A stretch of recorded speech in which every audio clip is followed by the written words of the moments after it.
Look at page 47.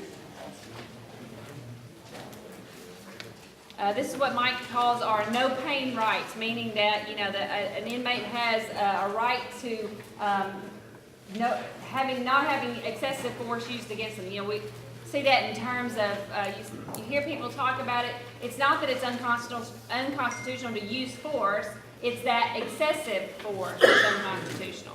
So you're going to have to use force, especially in the context of a jail. If the question is, are you doing it appropriately? On the agenda we mentioned takedowns and the use of force continuum. That all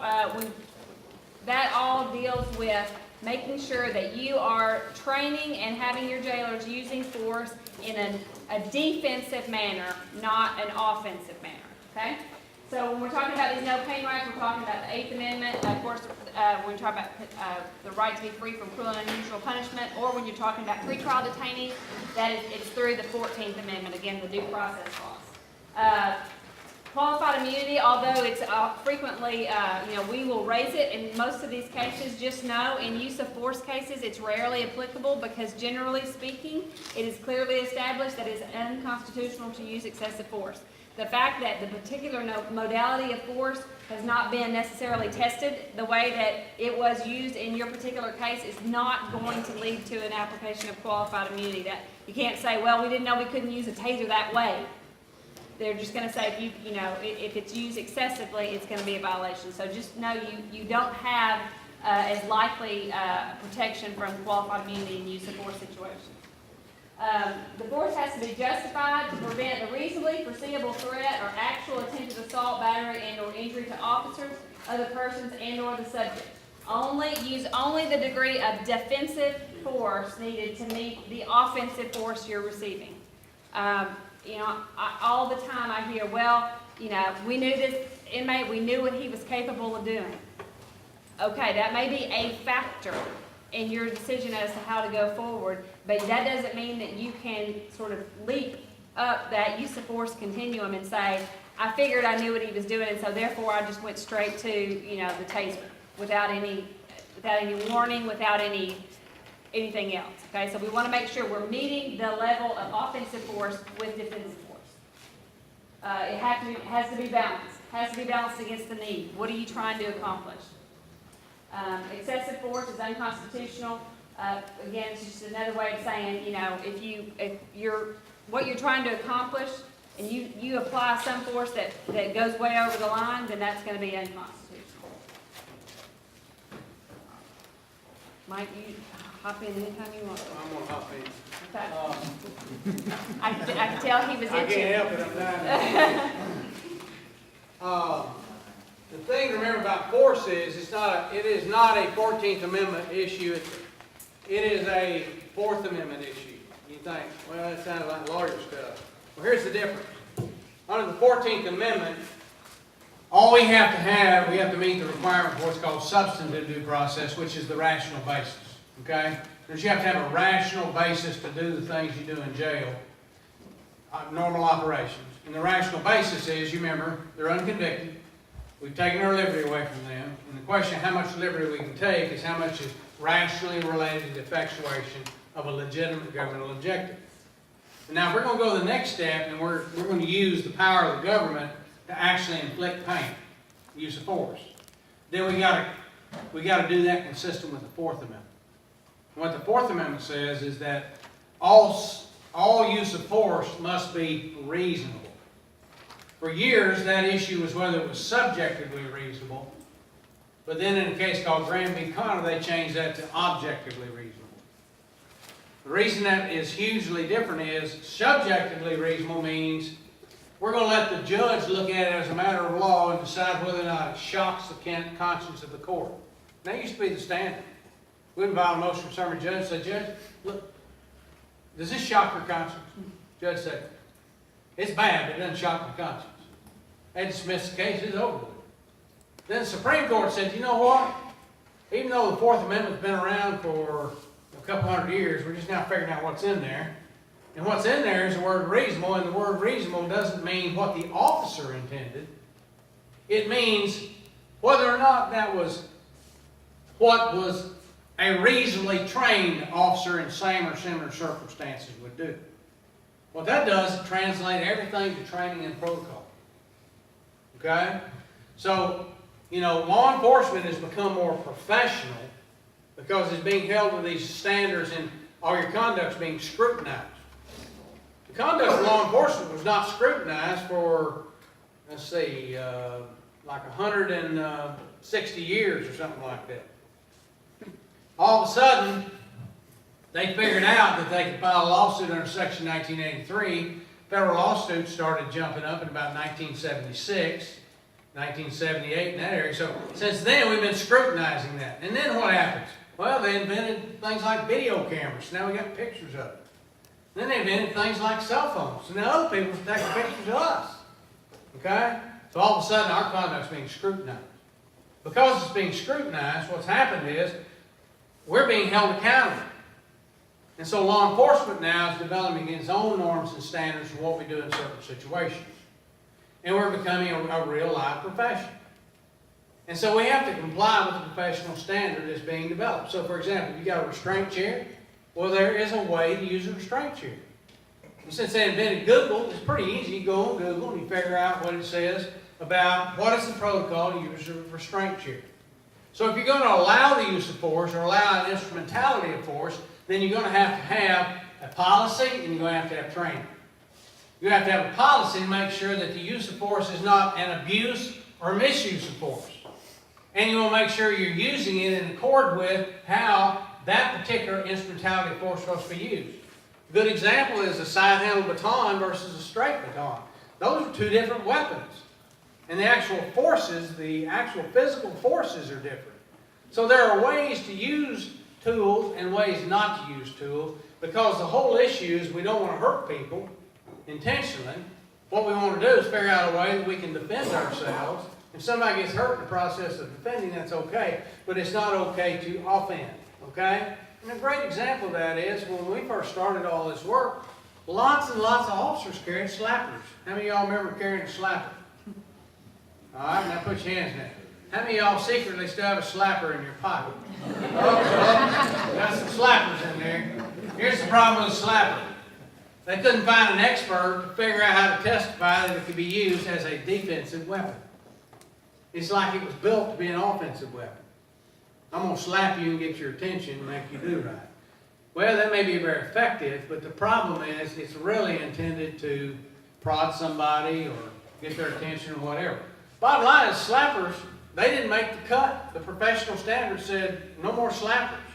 So if you're carrying a slapper, you use a slapper, what happens is somebody accuses you of that, that's not consistent with the objective standard set by the law enforcement profession. See what I'm saying? So what happens is we have to know how to use these different instrumentalities of force. If you're going to allow your officers to carry pepper spray, for example, you ought to have a policy on pepper spray. And your officer ought to be trained on pepper spray. And your policy on pepper spray ought to have things like aftercare requirements. And they ought to be trained on aftercare requirements. You ought to have paperwork filled on aftercare requirements. See what I'm saying? These things are very important. Are you showing a video? No, I was trying to find the one on pepper spray. You trying to go fast? Yeah. Trying to jump over. I'm just playing around because we don't have a lot of time left, and I do want to touch mental illness, okay, if I possibly can. But I want you to get in your mind it is an objective standard. Your intent is irrelevant. The question is whether circumstances confronting the officer to cause the officer to believe that there was a need to defend self or another person. Now here's where we slip over the line. We've got all these new tools, like electronic control devices, okay, stun guns, tasers, all that stuff. And they're really, really good, and they really, really work. And the problem is we slip over on the subjective side and the offensive use side, which we can't be there. It's like, well, it's easier just to go ahead and prod them with my electronic, they call them ECDs. What do y'all call them? Or is it a taser even if you prod them? Okay. Drive stun mode, yeah. Bottom line with that is that's just inherently, it violates the Constitution. I mean, somebody, you say, come with me, and they don't do it, and you say, zap. That's not a defensive act. You tell somebody to go pick up something in the cell, and they bow up on you and say, I ain't going to do it. Zap.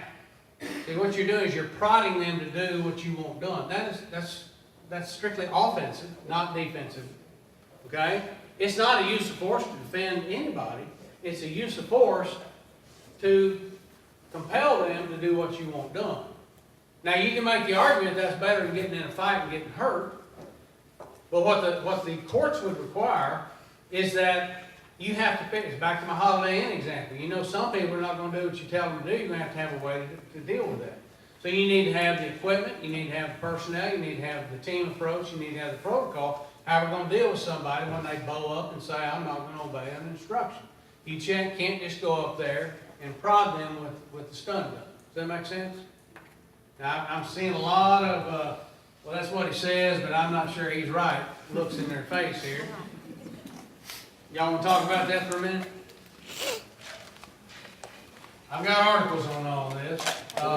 Question about that. All right. In the earlier comments, you were talking about going in and getting somebody, taking a chance of pushing them up against the wall, busting an eye socket. No problem. Well, All right. those are two different things. Right, but if you're able to go in with, say, a taser on a non-compliant inmate and take him down to the floor without injury to the officer. I have or no him, problem with that. But that's offensive. Well, Sometimes, you know, in this case, the best offense, or the best defense is a good offense, okay? So what are we doing? Look at page 52. No attorney terminology and switchbacks here. Look at page 52. Look at page 52. Halt or I'll shoot. This is kind of an amazing case right here that I've cited from the 9th Circuit, but the 8th Circuit has cited it with approval.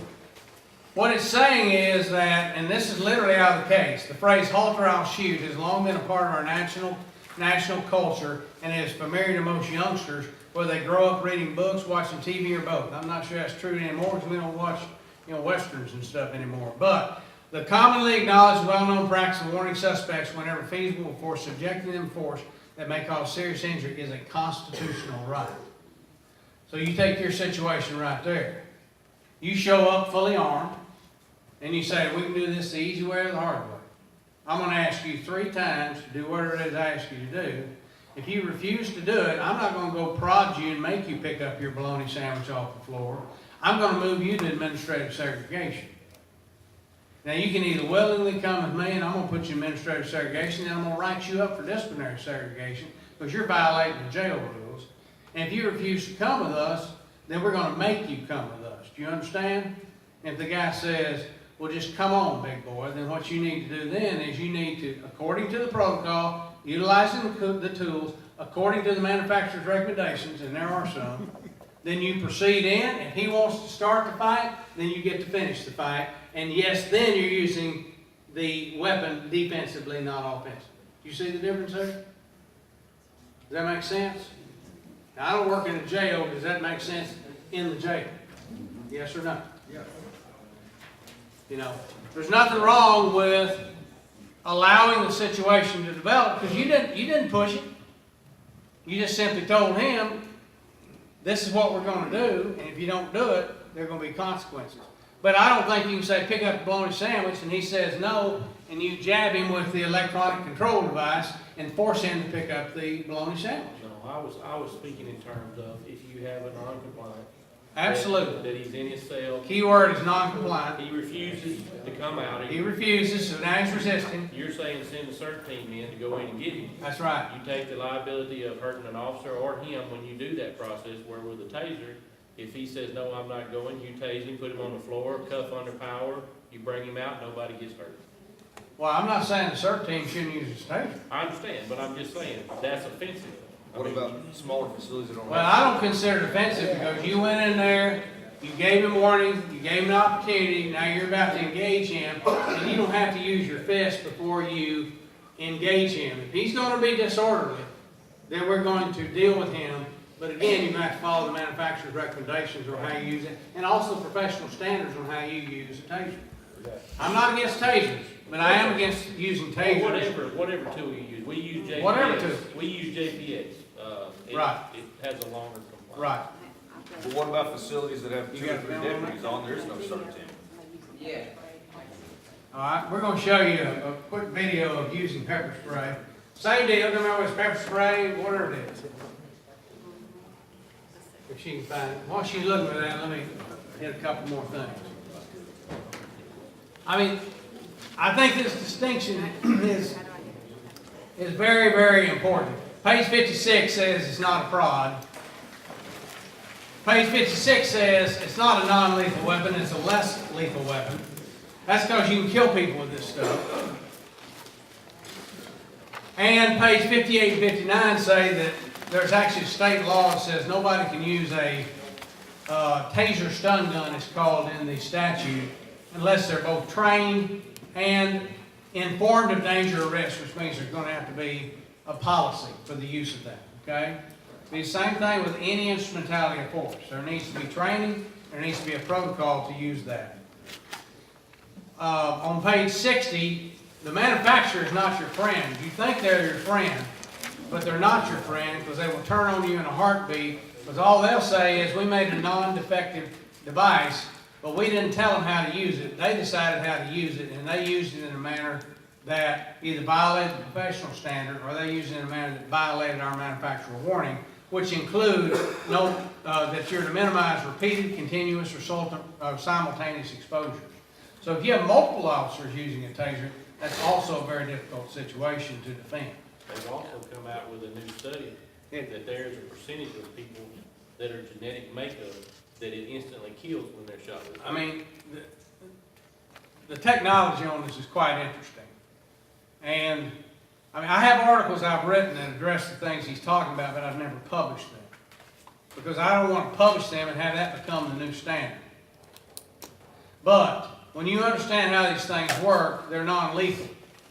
But you also understand that the way the human body is wired up, there is a certain percentage of the population, or you happen to be in that certain part where the arc of the heartbeat is in a certain spot there where it can actually interrupt physiologically the way your body works. I mean, these things are problematic. And I'm just simply saying, make sure you know you're following the standard protocol for utilizing these. And the standard protocol is all defined in terms of using them defensively, not offensively. Okay? And when you write your statements, you need to make sure you explain, I use it defensively. Why was it defensively? Because we told them, we warned them, we went in there, we were protected. But rather than take the first shot, it was the more efficient way to handle it would be to utilize the equipment. But in utilizing the equipment, we didn't violate the manufacturer's standards, because we didn't use repeated, continuous, simultaneous, where it's wet. I mean, there's a bunch of little issues out there that you can get in trouble with. You ready? All right, we're ready for pepper spray on page 61. Please gather round. This is not one of our candidates. Gather round. Huh? No, gather round. Ask you one more time, gather round. Out the door. Hold the door.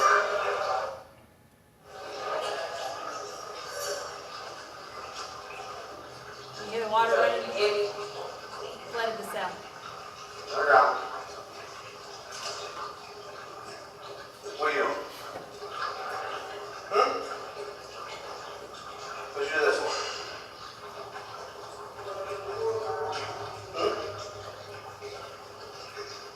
You gonna answer me? Why not? Very good. 10:25 before 10:25. No, get out. Get out. Get out.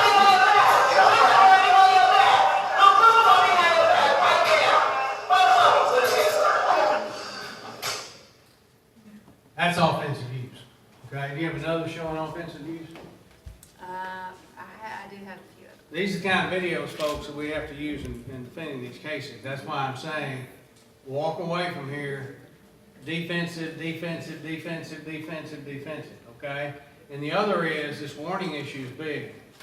You know, if you're gonna be on video, you need to be on video saying, I don't want to do this. I don't want to use force. I don't want to make contact with you. You know, I don't want an altercation. And if you have to, though, as a part of the extraction, and then you do use force in the form of a taser, pepper spray, whatever, well, then you're golden. Okay? Hey, Mike, let me speak about a case I had on this issue. All right. It went up to the 8th Circuit. Shane, you might remember this one, the Conway County case, but, the officers go in, this guy's been yelling and screaming, he needs to go to the hospital. Nobody really thinks he's hurt or anything, but he's yelling and screaming, causing a ruckus late at night. All the other inmates getting worked up. So they go back, they're gonna move him to the front to the medical holding cell. Go in, and he says, no, I'm not going. So they chase him to the back corner, he leans back on the bed and kicks at him. Unfortunately, the one guy who wasn't certified pulled the other guy's taser, said, you get out of there or I'm gonna tase you. He doesn't get out, bang, he tases him, he goes to the floor, tases him again when he won't get up, pursuant to those commands. The court, we made an argument in that case that, well, we tried hands-on force. We went in and tried to grab him. We didn't even have the taser pulled out. We went in and tried to grab him, and he repelled us with that kick, and so we had to choose a different use of force. The court said, no, that's not good enough. You had this was a non-emergency situation. You didn't have to get him to the front of the jail. Nobody's life or safety was at risk.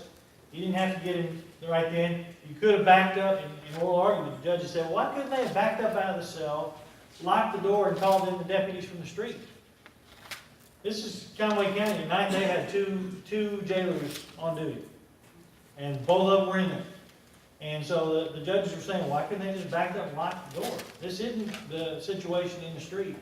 And they said this, we're bound to follow our previous holdings and reasonings, which recognize prison officials' constitutional ability to use force, including a taser. This is the important language. In a good faith effort to maintain or restore discipline, but not maliciously and sadistically to cause harm to a nonviolent inmate who is simply slow to comply with the jailer's non-emergency instruction. They're saying, unless you're put on the defensive by an aggressive move or something, and if you end up in one of these cases, you better be ready to say, and there better be a reason for you to say, he came in, I reached for his arm. Yeah, I had my taser out because I suspected what he was going to do next. I don't think there's anything wrong with this. I reached for his arm and I had my taser out, or had my partner with his taser out, because I had a suspicion what was coming next. And that's when he raised his hand, that's when we tased him, because he was about to punch me in the nose. Nothing wrong with that. There is something wrong with, come on, we got to go to this other cell. No, that. You'll see the difference there between defense, offense, why we're encouraging this. This was a case I really thought the 8th Circuit, our federal appeals court, would say, well, hey, if you go in and give it the old college try with hands-on force, you're going to be okay, and then step back and use tasers. No, they said, no, you got to completely back up, regroup, step out of the cell if you need to, lock him in there, call in the folks from the street, whatever you got to do to avoid zapping him for non-compliance. Now, had they reached back in again, the guy with the certification circled around, got his taser out, and he reaches back in and he kicks at him again, I think he's fine to tase him at that point. Okay? But it's got to be in defense. He was trying to kick me. He got an aggressive posture. He bowed up on me, right? We hear that all the time. Nothing wrong with that. If they take an aggressive posture with you and come at you, take a step toward you, zap them. Now, there's no problem with that. What they're saying is you can't say, and they cite a case in this case about a guy wouldn't sweep the floor in the cell, and they tased him because he wouldn't sweep the floor in the cell. They've gotten tired of seeing those cases. And so they're flipping in a direction that I think is misguided, because y'all's training is taser and pepper spray are lesser use of force than physical contact. But the court's saying, no, we want you to try the other first. We want you to back up, be safe about it, back up, lock the door, call everybody in, and then go back in. But they don't want you using that offensive force. Well, I think this is a fundamental difference between the street and the jail. The street's an uncontrolled environment, and the jail is a controlled environment. Consequently, you have different rules. There is certainly more risk on the street because you don't know who else is there, what's coming. I mean, inside the jail, again, it's like the Holiday Inn. Somebody locked into their room, well, guess what? You can leave them in there, you know? They're locked in. And so there's no reason to go in on an offensive posture. There's no reason to go in, we're going to rush in and solve this problem right now. Put a little space in there, get your team together and deal with this. I'm asking you to think about all these altercations and all these situations where you have to use force, and think about how can we control this situation where nobody gets hurt, okay? And normally that's going to be a planned response. And normally that's going to be some kind of a team, because a show of force is actually part of the use of force continuum. And when you're in jail, you have the luxury of being able to show more force. Like that one right there, I mean, he's locked up. They didn't necessarily have to go in at that point in time. I see a head shake over there. What do you think? In our jail, we have open pods and we have 2 jailers on duty at all times. And I understand, if that's all you got, that's all you got. And that goes into the equation, okay, of how much you can use. But if you got people in a cell and somebody's raising hell in there, and, you know, I hate it that other people may be subjected to harm, and you certainly have a duty to respond. But on the other hand, if you already have a protocol, knowing how many people you have on staff, you can determine what you're going to do and when you're going to go in, at least call in for backup or whatever. Okay, I'm not saying that we have any quick answers here. There are not any quick answers, because this is stuff that happens. It's all, you got to figure it out as you're there. But think about the fact that you're working in a closed environment and you can foresee the kinds of situations you're going to encounter. Another thing is, do the stuff that makes it look like you actually care about the inmate, instead of the opposite. Instead of saying, I told you I was going to get you, did you see anybody rushing to provide aftercare for him? Of course, we saw an altercation occur, and we probably didn't get to that part. But there are aftercare requirements on these use of force situations. You know, if somebody's laying on the ground and they're not responding, we need to deal with the fact they're laying on the ground and not responding, as opposed to, under that situation Jason's talking about, if he didn't respond, we tase him again. That's not defensive, that is offensive at that point in time. So I'm not giving you answers. I'm giving you buzzwords you need to have in your mind when you're out there doing all this, and when you're explaining what's been done, when you're documenting your statements, you know, documenting what happened and so forth, okay? Sure, show this one more. Y'all all seen this kind of stuff, but it's, the main thing is, doggone, there's pictures of stuff everywhere. No, that ain't me.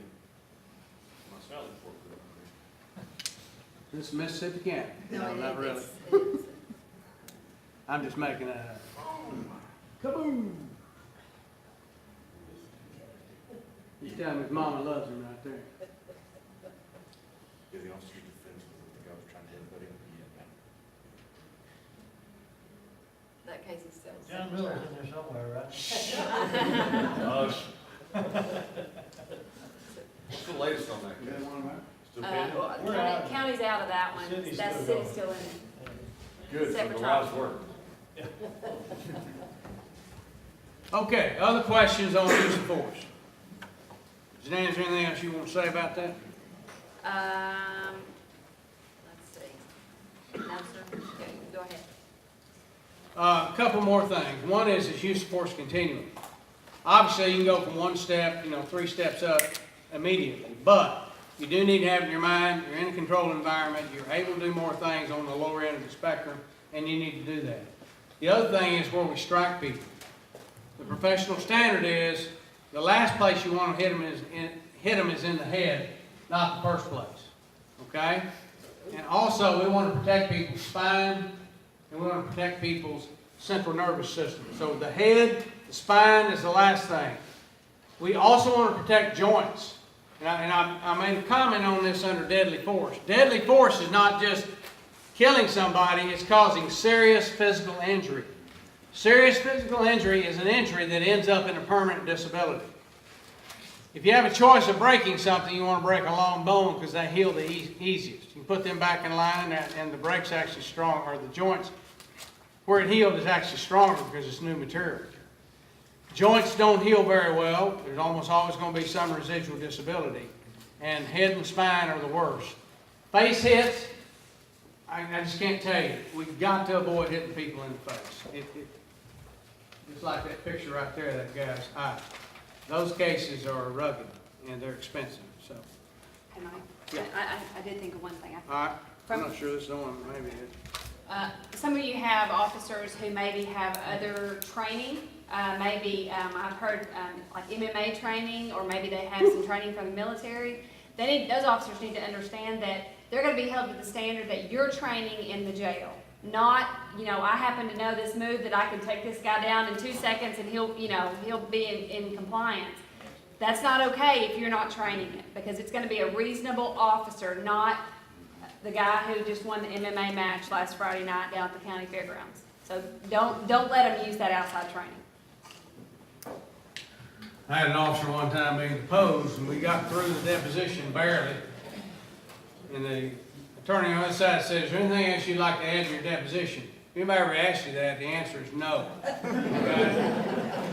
Well, it was a cell extraction, altercation, hit in the eyeball, and with a broken eye orbit. And he said, "I was a Golden Gloves champion." That was the officer's last comment on the deposition. So don't say that. Let's talk about mental health real fast, okay? It's not really on our agenda, but I just think it's so important we need to touch base on that. And then we'll let you go. That's page 91.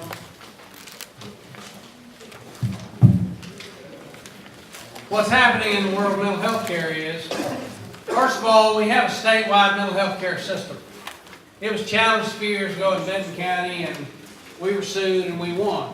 And in that case, the judge said, Arkansas's got a mental health care system. If everybody does what the statutory scheme says they're supposed to do, it'll work. So the problem is not the lack of mental health care system. The problem is the lack of people following the mental health care system we have. Okay? That same judge said our county jails should not become mental hospitals by default. The reality of what's happening is the state does not have adequate facilities for the mentally ill. A lot of the mentally ill have made themselves mentally ill by abusing drugs and all kinds of other things. Okay? We do Social Security disability. The bad news is many people are disabled because they made themselves disabled by all the wrong choices they made, but they're still disabled. Our state constitution says that the state has a duty to treat the insane, is exactly what the Constitution says. It's not required by the federal Constitution. Okay, not affirmatively. It's required by the state constitution. It's very much like public schools. Not required by the federal constitution, it is required by the state constitution. So we have that constitutional duty under state law. The reality is, man, there's a lot of mental illness out there, a lot of problems out there, not enough beds out there, and all that stuff. So the state's dreamed up this system of, we're going to distribute all these mental health services, and we're going to allow the mental health treatment to come from the state and treat them in jail. I'm sure you all encountered that, okay? Well, that sounds good on paper. It's not so good in practice. And the bottom line on it, though, is there's a link in the system that is broken. And I want to show y'all how it's broken, and I want to help you figure out how to deal with it. So if you go to page 91, that article stands for the proposition that people are not to be in our jail as a mental health treatment facility, okay? Part of the problem is on intake. We don't need to allow people to categorize folks who are arrested for criminal trespass, disorderly conduct, and stuff like that as an excuse to be able to arrest them, to bring them over to jail, so now we're stuck with them, okay? No, that needs to be a mental health arrest. We have several statutes that authorize a mental health arrest separate from the criminal laws. And if they bring them in on a criminal charge, if you know it's obviously a mental health situation, you need to charge them under the mental health arrest statute when you book them in, not under what the officer said on criminal trespass or disorderly conduct. We're not holding their feet to the fire. And I'm asking you to hold their feet to the fire. Every single one of them have a contract. They're all the same contract. And that contract is something each one of y'all ought to have in your office, and you ought to know exactly what their duties are. You ought to require them to do exactly what they promised to do, because they're promising to do that because the state's trying to discharge its duty to deliver mental health care services. At some point, everybody's going to realize we're going to have to allocate some more money for mental health care services. But in the meantime, we're the ones who are going to have to force the issue and make that happen. So I've given you an example of a petition over here asking the court to get a mentally ill person in the state hospital. etc. But I want to go to page 97. Community Mental Health Center has a duty to provide mental health services to county jail detainees. And I talk about what's called a single point of entry. Part of the state system is that the Community Mental Health Center will serve as a single point of entry into the state's mental health treatment system. And so what you need to do is you need to call upon them as that single point of entry into the system, and they're supposed to come over and perform an initial screening. That's the top of page 98. Under the contract, they have 2 hours to make their initial screening evaluation. You get that? 2 hours. Okay? If they're not doing what that contract says, we need to make an issue out of it. Because they shouldn't get paid to do what they promised to do if they're not going to do what they promised. Okay? And it says they're to make screening services available to the county jail, and then they have 7 days to implement a corrective action plan. Okay? If they don't come up with a specific corrective action plan within 7 days, then we need to make an issue out of that. That article there in the middle of page 98 is a list of all the basic services owed by the community mental health centers to the jail detainees. 24-hour emergency care, mobile basis for service, inpatient services required. Let's read that one. The community mental health center shall refer individuals who need 24-hour supervision in a protected environment for inpatient services. The inpatient services shall be in a hospital licensed by the state of Arkansas or by the state in which the services are provided. The individual and his or her family should be given information and emotional support to prepare them for the admission to inpatient services. If they decide outpatient services will work, let's read that one. Outpatient services shall be available within 2 weeks of the request of the individual, parent or the guardian, or the court for service in 75% of, I can't remember what DVHS stands for, priority population cases. They're required to provide follow-up care, aftercare. They're also required to provide crisis stabilization, intervention services, and they're required to provide therapeutic and rehabilitative services. Okay? Our system is broken because we're allowing it to stay broken because we're allowing them not to do what they have a duty to do. And I'm asking you please to help us with that. Right. Yes, sir. One of the problems is when you get one that's committed, we don't have a problem in Jackson County as far as getting screened and everything. All right, screening's okay in Jackson But County. once we get them. You get court order. Get the court order. They tell you there's no room Have to them in. call state hospital every week for the next 4.5 months. Well, that's BS, okay? Because that judge has ordered them to be admitted, and they have to admit it. The fact they don't have any room, that's a personal problem. But they're gonna allow us, they're gonna put it back on us by their inaction. We're gonna have to call the question. The way to call the question is you gotta go back to the circuit judge, say, Judge, they're not obeying your order. The judge will order them again, and if they don't do it again, then we move to contempt. Somebody's going to have to go to jail, is the bottom line, before we get this thing changed, okay? Now, the latest thing is they want to do all that and then make a determination they need to be treated in your jail, and that gets back to what Judge Isley said, which is, we're not a mental health treatment service, okay? Now, we want to cooperate, because we're cooperative. We're a political subdivision state, we want to help them out, because they delegated that duty to us, and they don't have the resources, so that's on them. We want to be cooperative. So I'm not saying we should categorically exclude in-jail treatment, but if you have somebody who is a conduct problem, and they're driving you crazy over there because they are crazy, okay, and whatever it is they're offering ain't working, then it's time to go back to the judge, tell the judge it's not working and they need inpatient treatment services. We will help you drag out their contract and prove to them what they have a responsibility to do, okay? Now, I know this is hard. It's really hard. It takes a long time, but we have to stay on top of this. We have to push the envelope on this. We have to make this system work, okay? There's a whole other track on the criminal side, and we can deal with that separately, but right now, I'm just talking about, you know, it's not an issue with that criminality at the time of the commission offense.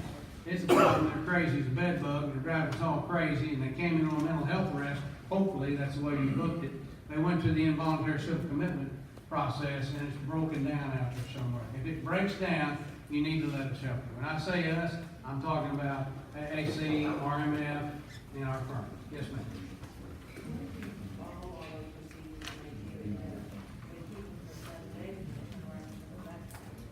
so be it. And you know, if they're sane, fine. If they're insane, then you have to go back through the process again. Remember, they have to be homicidal, suicidal, or gravely disabled.